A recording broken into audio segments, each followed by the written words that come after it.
Hello, this is Jim for the Monopoly Project. We're doing one of our floating book reviews for the month of March, and we're here on the Monopoly Project yacht. Every successful real estate investor has a yacht, and this Monopoly Project yacht, unfortunately, it's the Bikini Girls' day off, so you just have me, and we're here to review 4 books on Val Vista Lakes on a nice day in April, a little windy, but we're doing good. So we got 4 books. Let's jump right into them. The Fourfold Kingdom of God, Robert Heinlein's Friday, science fiction, Alaric Bond's Honor Bound. This is like the 12th book in the series we've read. And finally, Bad Moon Rising, the unofficial history of Creedence Clearwater. So let's jump right into them. Let me adjust our course, and then we'll be right back with our first book. Okay, we're back for the Monopoly Project Floating Book Reviews. As we said, the first book we're going to review is The Fourfold Kingdom of God by Gerald Paul Paul Kooyers. Yes, 2 Pauls, not in the book title, but in his bios and such. And you can see I have some notes here because this is a fairly serious book, and so you can see the notes in the review. And this book is about theology and physics. Kooyers is a physicist, has some connection to Stanford. That's where I got the book recommendation. So I decided to read the book, and I was really looking forward to it. And I got to tell you, I was disappointed. I really wanted to like this book. I really wanted to find some unique insight between the scriptures and physics, even if it was pure speculation. It would be interesting to see that, and I have a lot of speculation on Christianity and physics and how they tie together and what the real world is and what the real world isn't. And I was expecting more. I was expecting a deeper connection to the two. Before I go into the summary of the main argument, as I followed it, I want to talk about numerology. I'm going to talk about numerology later. I have an interest also in numerology. And there's obviously a lot of numbers in the Bible, but it's just one example in this book where I think the author was stretching it. He gives the example of Peter catching 153 fish when Jesus comes and tells him to throw his net in, and everybody wonders what that number means, 153, and it is a crazy number. Kooyers goes on to say that it's 3 times 51. He's factoring it now. 3 times 51 times, and of course 51 is 3 times 17, so it's 3 times 3 times 17, and he adds these up in some crazy way and finds some significance in it, which I don't think is true. But anyway, as a summary of the argument, at least as I can tell, again, it's Fourfold Kingdom of God. The author compares the 4 elements of the tabernacle that are described in detail in the Old Testament with the 4 main elements of man: body, soul, and spirit, which is biblical, but he adds a new 4th element to make it 4, apparently, is heart. The body is the new tabernacle. When Jesus came, he overturned the past covenant, and the new covenant is that the tabernacle, God now dwells within us, our bodies. And so that part is straightforward. But then he goes off onto physics, wave functions, quantum theory, and a theory of now, all capital N-O-W, by a Professor Richard Muller of UC Berkeley, who I guess was either his advisor or somebody he studied under. And so, I mean, that's how I followed it.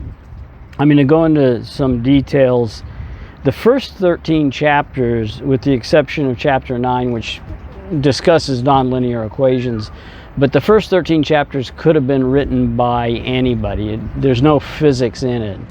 And like I said, I was looking forward to having something that had the intersection. Like I said, the first 13 chapters, are just, the Old Testament, tabernacle, fourfold, and all that stuff.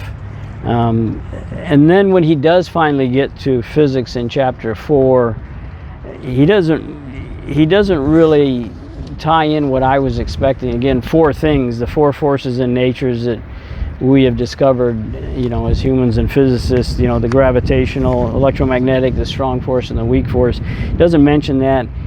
he doesn't really go into the 4 space-time dimensions, although later he goes into he does discuss that later in the Muller speculation. But then he goes off into this obscure history of Spanish conquistadors and their fights against the indigenous people, and why this was God ordained. One thing he does, and this is where I finally started something I liked, is he does acknowledge or state that God exists also outside our 4-dimensional constraints. And to me, I've always, getting back to what I said earlier about looking for speculation, I've always thought that, speculated myself, that that's the answer to miracles, that if God exists outside of the 4 dimensions, space and time, then of course he would exist in other dimensions, and miracles such as walking through walls and walking on water would then be not miracles. He was just going into the other dimension and doing things that you can easily do if you have that ability.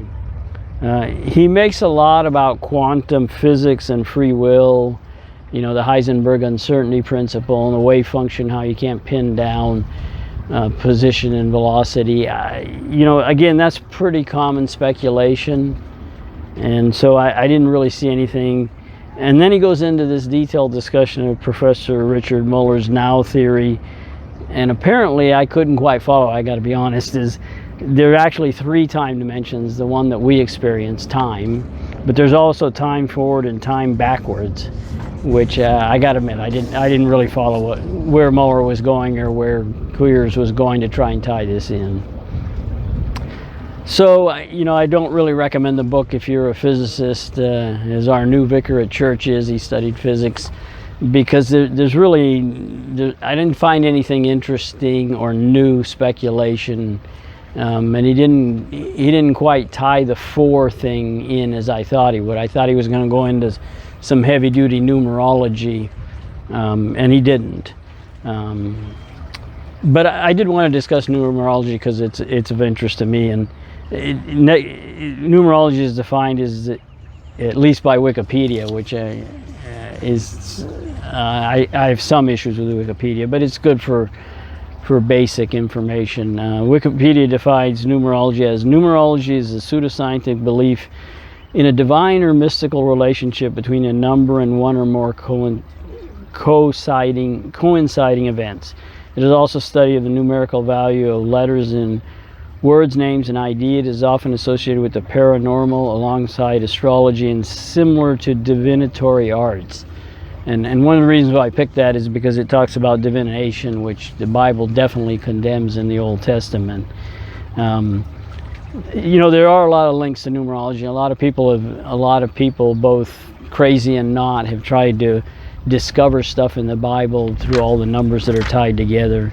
But I did want to go off on a tangent to something that was attributed to French author Max Aurel. That's his pen name. His actual real name was Leon Paul Blouet. In his 1901 love manual with the incredibly romantic title of Her Royal Highness Women and His Majesty Cupid.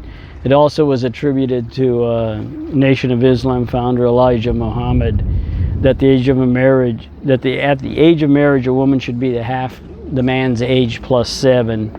So as an example, at 24, that would be 24 divided by 2 is 12 plus 7. So the woman should be 19 if you're the man and you're 12 and you're 24. At 32, it would be 16 plus 7, which is 23, which is coincidentally the ages when Michelle and I met. I was a little over 31 and she was 23. So it does work out. Anyway, you get the idea. So it's sort of interesting speculation. In fact, it even came up in that xkcd.com comic strip, which I really like. You can see it right here, and it'll be in the review. But one of the characters mentions the formula, and so again, I find that interesting. But if you do go into the Bible, there are a lot of numbers. It's especially in the Old Testament, they use a lot of numbers, and of course the numbers in the Bible, especially in the Old Testament, aren't meant to be exact like we do. They were more ideas, and big numbers were big and little numbers But there's obviously a lot of numbers in the Bible that have a lot of specific meaning, or meaning in the terms of God. Obviously 3 is the Trinity. 7 is the number of perfection, because God created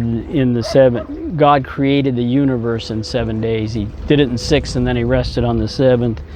And it's also 7 brides for 7 brothers, 7 wonders of the world, and all that kind of stuff. So 12 is the 12 months, 12 tribes of Israel, 12 apostles.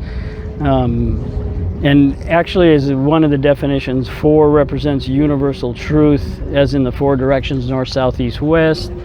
And the 4 winds, Matthew, Revelation, I'll talk about that. Matthew 24:31, Revelation 7:1, Revelation 28. In Acts 10:11, a sheet with the 4 corners symbolizes the gospel going to all the Gentiles. It's when God reveals to Peter that all food is clean, and which is basically saying that all Gentiles are clean also. We got a mother duck over here. Let's see if you can see it. A mother goose with her gooselings, so they're going up to try and get away from us. Hopefully I captured that. I had to, I didn't have the viewfinder because I was going the other way. So anyway, my favorite number in the Bible is 40, because 40 is the number of testing. Jesus is tempted by the devil in the wilderness for 40 days. Jesus stays on earth 40 days after his resurrection. The Israelites wander in the desert for 40 years. Moses serves Pharaoh for 40 years, and then he's 40 years in exile. Then he frees the Israelites, leads them out of Egypt, and wanders in the desert for 40 years, as we said above. And then Moses was actually on Mount Sinai talking to God for 40 days when they made the golden calf and sinned.